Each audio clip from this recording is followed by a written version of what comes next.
미국의 한 가정집, LP판에서 잔잔한 음악이 흘러나옵니다. 한 노인이 음악을 들으며 추억에 젖고 있는데요. 그 추억은 다름 아닌 한국에 대한 추억이라고 합니다. 도대체 이 노인은 한국에서의 어떤 추억에 젖은 것일까요? 여러분의 좋아요 버튼에 힘을 얻어 비디오를 재생하겠습니다. 바로 지금 오늘의 사연 시작하겠습니다. 안녕하세요. 저는 윌리엄 로버츠, 줄여서 빌이라고 합니다. 올해로 69세가 되었고 미국 캘리포니아에서 은퇴 후 조용한 삶을 살고 있습니다. 요즘 들어 과거를 떠올리는 일이 많아졌습니다. 특히 한국에서 보냈던 2년의 시간이 그렇습니다. 1995년부터 1997년까지 저는 주한미군으로 한국에서 근무했습니다. 당시 저의 나이는 39세였고 아내와 16살 된 아들은 미국에 두고 홀로 한국에 파견되었습니다. 그때는 미처 몰랐습니다. 그 나라에서의 시간이 제 인생에서 얼마나 중요한 기억으로 남게 될지, 그리고 한 노래가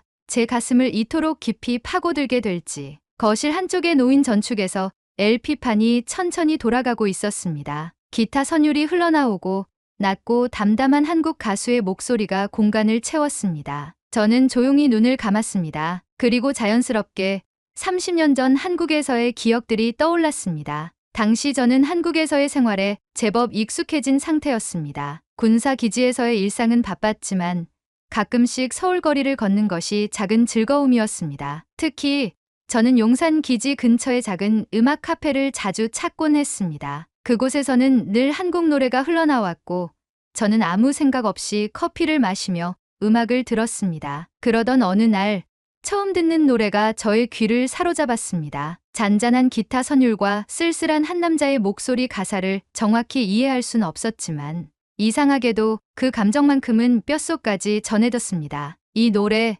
누구 노래인가요? 카페 주인은 저를 힐끗 보더니 웃으며 대답했습니다. 김광석이요. 한국에서 아주 유명한 가수예요. 그날 이후 저는 김광석의 음악을 자주 들었습니다. 30즈음에 잊어야 한다는 마음으로 사랑했지만 당시엔 그냥 감성적인 노래라고 생각했습니다. 하지만 그때는 몰랐습니다. 이 노래가 30년 후 제 인생과 이토록 맞닿아 있을 줄은요. 이제 저는 69세입니다. 아내는 대장임으로 세상을 떠나 제 곁에 없고 아들인 데이빗은 46세의 중년이 되어 가정을 이루고 살고 있습니다. 그런 요즘 이 노래가 너무 깊이 와닿습니다. 바로 어느 60대 노부부 이야기입니다. 여기 날 홀로 두고 여보 왜 한마디 말이 없소? 이 가사가 저의 마음을 후벼 팠습니다. 젊었을 때는 그냥 지나쳤던 가사들이 이제는 저를 정면으로 마주하는 듯했습니다. 아내는 곁에 없습니다. 곁에서 함께 늙어가야 할 사람이 사라졌다는 사실이 이 노래를 더욱 깊이 파고들게 했습니다. 저는 요즘 너무 조용한 삶을 살고 있었습니다. 음악을 틀어놓고 천천히 LP판이 도는 것을 바라보며 시간을 보냈습니다. 그리고 혼자였습니다. 그런데 그날 오랜만에 아들 가족이 집에 찾아왔습니다. 거실 문이 열리고 반가운 목소리가 들려왔습니다. 아버지, 저 왔어요. 아들, 며느리, 그리고 손녀인 소피아까지 한꺼번에 들어섰습니다. 집 안이 한순간에 북적거렸습니다. 할아버지, 손주 녀석이 달려와 저의 품에 안겼습니다. 저는 오랜만에 활기찬 기운을 느끼며 미소를 지었습니다. 우리는 거실에 둘러앉아 이런저런 이야기를 나누었습니다. 그런데 그때 소피아가 갑자기 한국어로 무언가를 흥얼거리기 시작했습니다. 할아버지, 저도 한국 노래 알아요. 저는 깜짝 놀랐습니다. 제 손주가 한국어로 노래를 부르다니. 아들이 웃으며 설명했습니다. 아버지, 요즘 이 녀석이 케이팝에 푹 빠져 있어요. 한국어도 조금씩 배우고 있고요. 케이팝, 네. BTS, 블랙핑크 같은 그룹이 미국에서 엄청 인기예요. 한국 문화가 이제는 전 세계적으로 유명해졌어요. 저는 도무지 믿기지 않았습니다. 제가 알던 한국은 작은 나라였는데 이제는 전 세계가 한국을 주목하고 있다니. 손주가 한국 노래를 부르는 모습이 신기하면서도 이상하게 가슴 한쪽이 묘하게 저려왔습니다. 저는 예전의 저를 떠올렸습니다. 1995년 용산의 음악 카페에서 한국 노래를 처음 접했던 저를 말이죠. 그때 저는 지금의 손주처럼 새로운 언어로 된 음악을 듣고 신기해했던 사람이었습니다. 그때와 지금이 겹쳐지며 저는 문득 깨달았습니다. 한국은 이제 내 인생에서 완전히 지워질 수 없는 나라가 되었구나. 저는 LP판을 뒤적이며 김광석의 앨범을 꺼내 들었습니다. 소피아, 데이빗, 그리고 며느라. 이 노래가 진짜 K-팝이란다. 저는 전축에 김광석의 LP판을 올리고 볼륨을 높였습니다. 아들과 며느리, 그리고 소피아는 조용히 음악을 들었습니다. 그리고 저는 다시 한번 한국을 떠올렸습니다. 소피아는 자신이 좋아하는 장르가 아니라고 말하며 자신이 좋아하는 K-팝 음악을 흥얼거리며 걸어갔고, 아들과 며느리는 제가 추천한 음악을 같이 들으며 공감해 주었죠. 그렇게 우린 김광석의 노래로 그날들을 보냈습니다. 그날 이후 저는 손주가 불러준 K-팝 노래를 계속 떠올렸습니다. 그리고 이상하게도 예전보다 한국에 대한 생각이 더 자주 스쳤습니다. 그런데 며칠 후 데이빗에게 전화 한 통이 왔습니다. 아버지, 요즘 한국 생각 자주 하시는 것 같아요. 저는 조용히 고개를 끄덕였습니다. 그러자 데이빗이 활기찬 목소리로 제게 말을 이어갔습니다. 우리 가족, 다 같이 한국 여행 가볼까요? 저는 믿어지지 않았습니다. 한국이라니. 그리고 아들의 제안이 너무 제 마음에 와닿았습니다. 저는 결국 마음이 요동쳤습니다. 기쁜 마음으로 데이빗에게 말했습니다. 그래,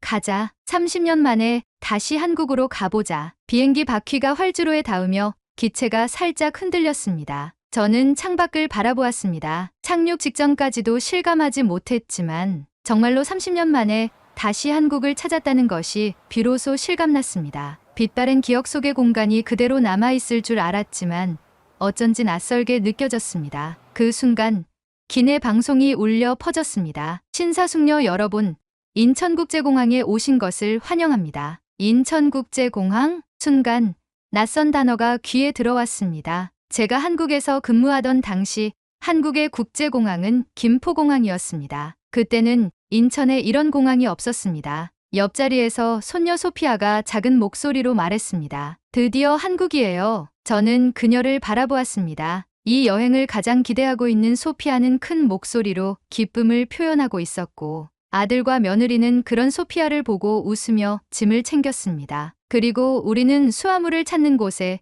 도착한 지 몇 분도 되지 않아 수화물을 찾아냈습니다. 과거에는 비행기에서 내린 후 짐을 찾기까지 30-40분은 기본이었지만 지금은 10분도 되지 않아 짐을 찾을 수 있었습니다. 한국 시스템이 미국보다 대단한데요. 데이빗도 감탄하며 고개를 끄덕였습니다. 입국 심사를 마치고 게이트를 빠져나온 순간 저는 본능적으로 발걸음을 멈췄습니다. 눈앞에 펼쳐진 풍경이 너무나 낯설었기 때문이었습니다. 30년 전 마지막으로 떠났던 김포공항과는 비교할 수도 없었습니다. 그때의 공항은 소박한 국제공항이었지만 지금 제가 서 있는 이곳은 마치 거대한 현대 도시 같았습니다. 끝이 보이지 않을 정도로 넓은 실내, 유리 천장을 통해 쏟아져 들어오는 햇빛, 곳곳에서 들려오는 자동 안내 방송, 그리고 세계 각국에서 온 듯한 수많은 사람들. 저는 한참 동안 말을 잇지 못했습니다. 와, 진짜 크다. 소피아가 탄성을 질렀습니다. 아들 데이빗도 주변을 두리번거리며 감탄하고 있었습니다. 아버지, 한국 공항이 이렇게 클 줄 아셨어요? 저는 천천히 고개를 저었습니다. 몰랐지. 내가 알던 한국 공항은 이렇지 않아. 천장을 올려다보니 수십 미터 높이의 유리 지붕이 태양빛을 반사하며 반짝였습니다. 공항 곳곳의 안내판에는 영어와 한국어가 함께 표시되어 있었고 사람들은 빠르고 질서정연하게 움직이고 있었습니다. 이곳이 제가 떠났던 한국과 같은 나라라는 것이 믿기지 않았습니다. 30년 동안 정말 많이 변했나 보네요. 데이빗이 감탄하며 말했습니다. 저 역시 그 말을 부정할 수 없었습니다. 저는 다시 한번 공항 내부를 둘러보았습니다. 이 공항은 단순히 크기만 한 것이 아니었습니다. 더욱 효율적이고 체계적으로 운영되는 곳이라는 것이 확실히 느껴졌습니다. 과거 제가 처음 한국에 왔을 때도 한국은 생각보다 발전한 나라라고 느꼈습니다. 하지만 지금의 한국은 그때와는 비교할 수 없는 수준이었습니다. 우리는 공항에서 나와 서울로 향했습니다. 차량 창밖으로 펼쳐진 풍경은 또 한 번 저를 놀라게 했습니다.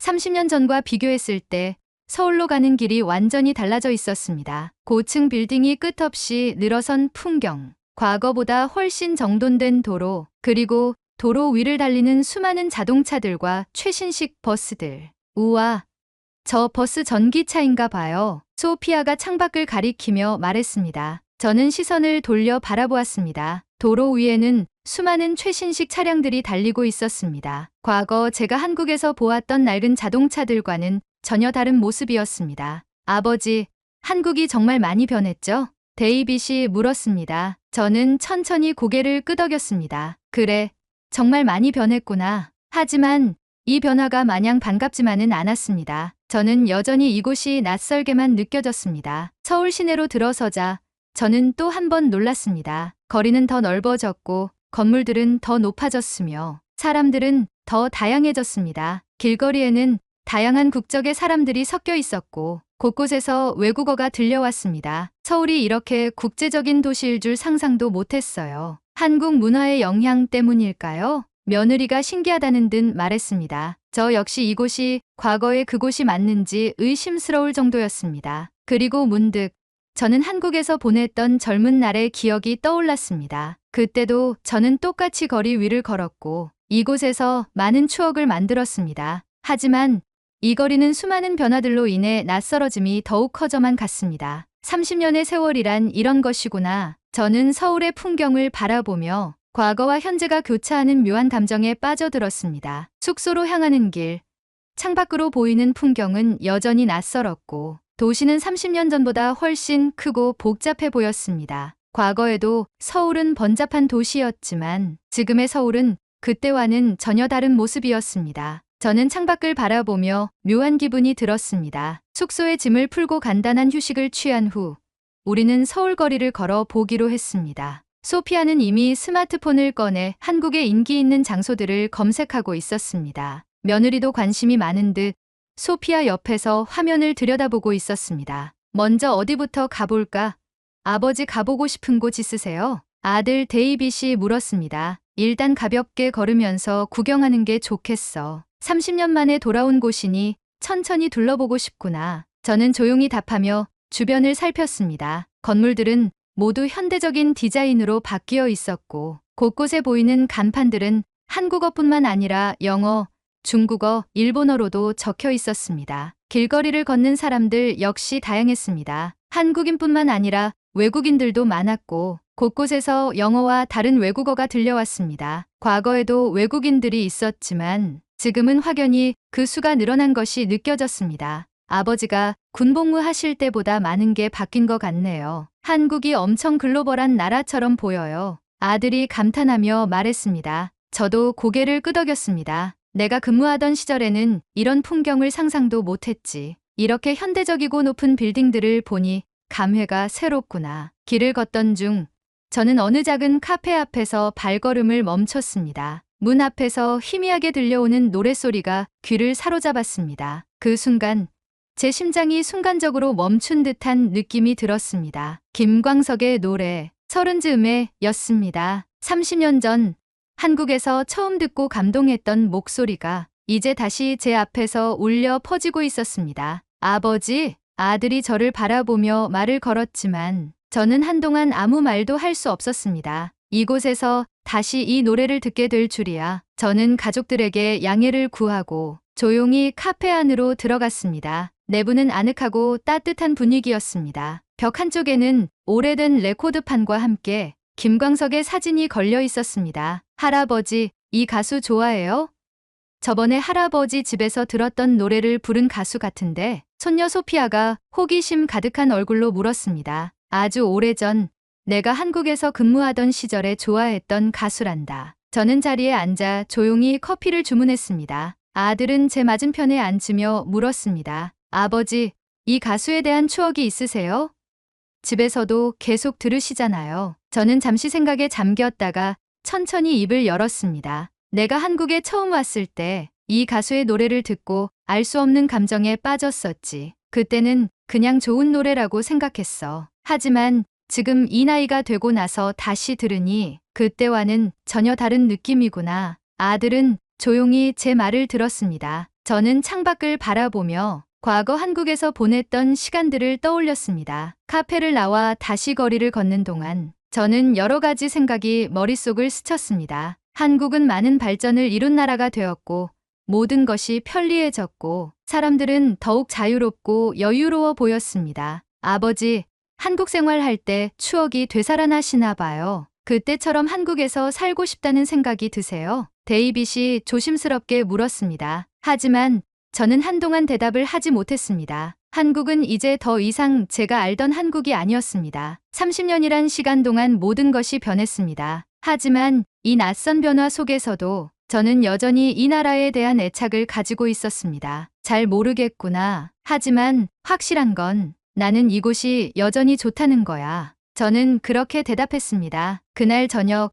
우리는 숙소로 돌아와 내일의 일정을 정리했습니다. 그때 며느리가 조심스럽게 말을 꺼냈습니다. 아버님, 대구에 김광석 길이라는 곳이 있다고 해요. 김광석을 좋아하셨다면 한번 가보시는 건 어떠세요? 김광석 길? 저는 처음 듣는 이름이었습니다. 소피아가 스마트폰을 제게 보여주며 말했습니다. 여기 보니까 김광석이라는 가수를 기리는 길이래요. 벽화도 있고 작은 공연장도 있대요. 저는 흥미가 생겼습니다. 김광석을 다시 만난 것 같은 기분이 들었기 때문입니다. 아버지, 내일 우리 대구로 가볼까요? 아들이 미소를 지으며 제안을 했습니다. 저는 잠시 생각하다가 고개를 끄덕였습니다. 그래, 가보자. 다음날 며느리와 소피아는 서울에서 한국의 K-팝에 관련된 투어를 하기로 하고 저와 아들은 KTX라는 고속열차를 타고 대구로 향하기로 했습니다. 기차는 부드럽게 선로 위를 미끄러지듯 달리고 있었고 창밖으로 스쳐 지나가는 풍경을 바라보며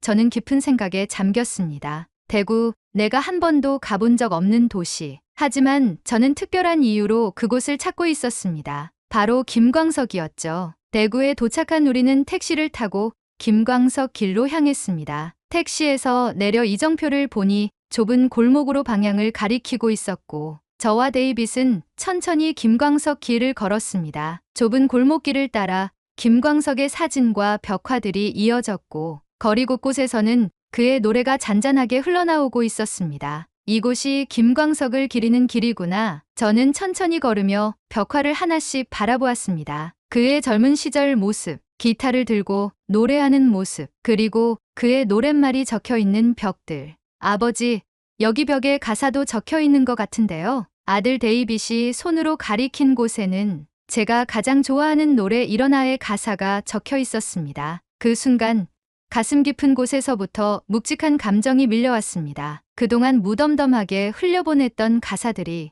이제는 마치 저를 위해 쓰인 것처럼 느껴졌습니다. 저는 반가운 한글로 적힌 글자를 하나하나 읽다가 눈물이 왈칵 쏟아지려 했습니다. 아버지, 괜찮으세요? 아들이 걱정스러운 얼굴로 물었습니다. 저는 천천히 고개를 끄덕였습니다. 괜찮아. 그냥 감회가 새로워서 그래. 정말 그랬습니다. 이곳에 오니 과거의 저와 지금의 제가 한 곳에서 만나는 기분이 들었습니다. 그리고 김광석의 가사 하나하나가 제게 힘을 불어 넣어주는 것만 같아 뭉클했습니다. 그렇게 한참을 구경했습니다. 버스킹 공연도 보고 추억의 간식들을 먹으며 즐거운 시간을 보냈습니다. 서울로 돌아온 우리는 숙소 근처에서 며느리와 소피아와 만나 저녁 식사를 했습니다. 아들 데이빗과 며느리, 그리고 손녀 소피아는 한국 여행에 대한 감상을 나누고 있었습니다. 오늘 가본 곳들은 정말 대단했어요. 다음에 같이 가봐요. 며느리가 미소 지으며 말했습니다. 소피아도 고개를 끄덕이며 덧붙였습니다. 저는 꼭 다시 올 거예요.